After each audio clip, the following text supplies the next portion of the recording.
আসসালামু আলাইকুম দর্শক, কি অবস্থা আপনাদের? আশা করি আল্লাহর রহমতে ভালো আছেন। আজকে আপনাদের মাঝে তুলে ধরবো কিভাবে পুলি পিঠা বানাতে হয়। যেহেতু আমরা গ্রামে বসবাস করি, শীতকাল আসতেছে, এই সময় গ্রাম অঞ্চলে পিঠা পুলি খাওয়ার ধুম পড়ে যায়। এখন আপনারা যা দেখছেন হাতে বানানো হচ্ছে, এর নাম হচ্ছে পুলি পিঠা।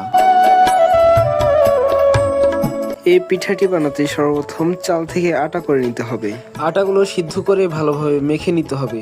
এই আটাগুলো আবার গোল গোল করে গুটি গুটি করে ছোট ছোট রুটির মতো করতে হবে। এই ছোট ছোট রুটিগুলো দিয়ে আবার হাতের দক্ষতায় ভালোভাবে এই পিঠাগুলো তৈরি করতে হবে। পিঠার স্বাদ বাড়ানোর জন্য আপনারা নারকেল ব্যবহার করতে পারেন।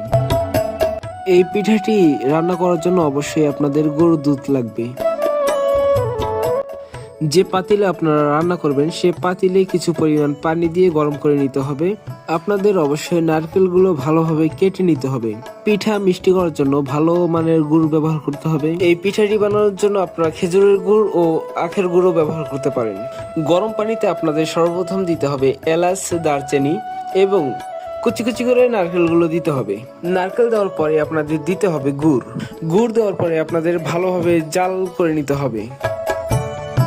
4 থেকে 5 মিনিট ভালোভাবে নেড়ে নিতে হবে।